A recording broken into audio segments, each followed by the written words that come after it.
अपने अंदर की ऊर्जा और प्रकाश को जानना आत्मज्ञान कहलाता है। आंतरिक ज्ञान हमारा जीवन किस उद्देश्य से है और किस उद्देश्य किस लक्ष्य की प्राप्ति करनी है, इस लक्ष्य को जानना, उस प्रकाश को जानना, परम प्रकाश को, जिस प्रकाश से पूरा संसार चलायमान है, यह आत्मिक ज्ञान कहलाता है। नमस्कार प्रिय दर्शकों, मैं ज्योतिष आचार्य विनय उपाध्याय आज बात करेंगे आपसे आत्मज्ञान के विषय में।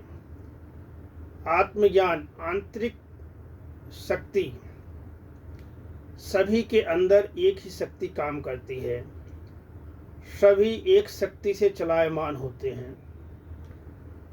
जितने भी जीवात्मा, नर, प्राणी, जीव जंतु, वृक्ष हैं, सबके अंदर एक ही प्रकाश कार्य कर रहा है।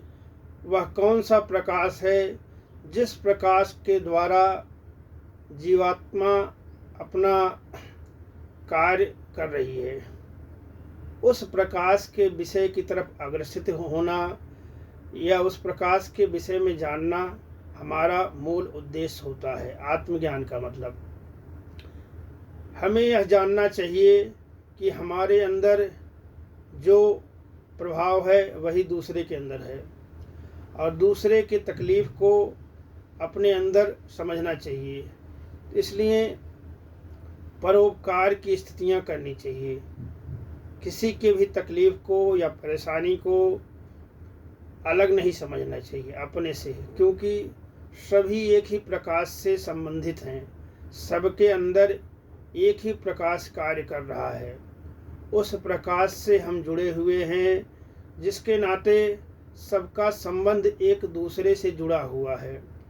इसलिए सबके प्रति समान भावना रखना और समान प्रकाश समझ करके सभी जीवों का सम्मान करना, यह आत्मज्ञान की तरफ अग्रसित करता है।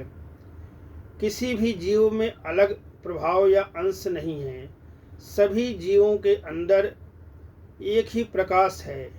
एक ही प्रकाश होने के नाते उस प्रकाश को प्राप्त करना या प्रकाश की तरफ अग्रसित होना सभी का आत्मज्ञान कहलाता है।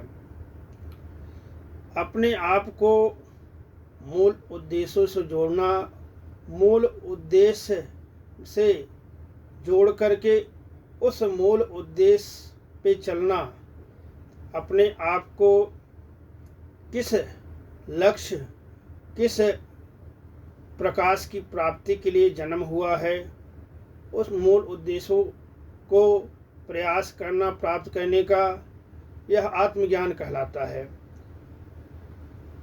सभी जीवात्माओं में एक ईश्वर शक्ति या ईश्वरी ऊर्जा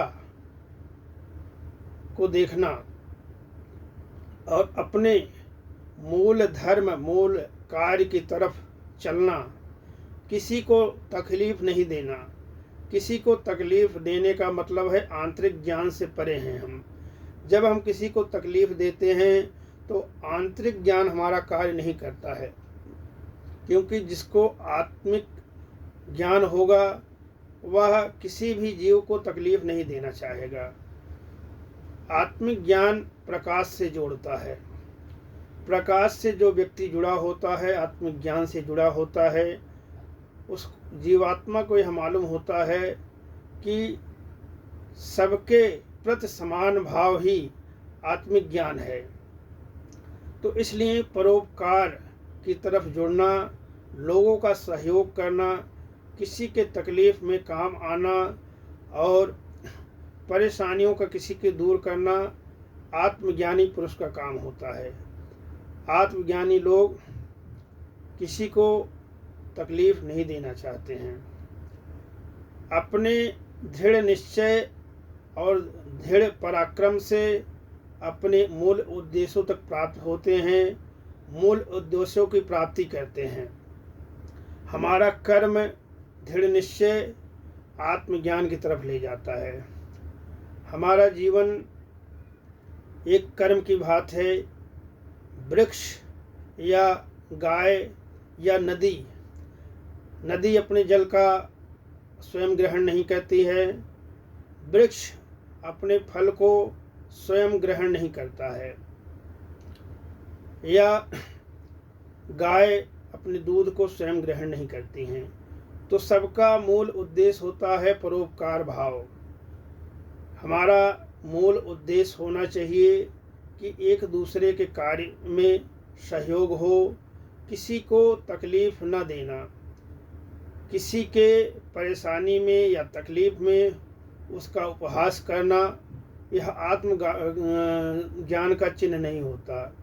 आत्मज्ञान का जिसको भी बोध होगा वह किसी भी जीवात्मा को या व्यक्ति को तकलीफ़ में नहीं देख सकता, क्योंकि सब उसको मालूम होता है कि जो प्रकाश मेरे अंदर है वही प्रकाश दूसरे के अंदर है।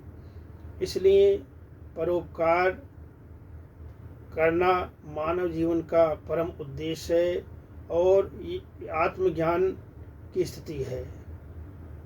तो आशा करते हैं प्रिय दर्शकों कि यह वीडियो आपको अच्छी लगी होगी। यदि अच्छी लगी हो तो शेयर करें, लाइक करें। धन्यवाद। जय श्री राम।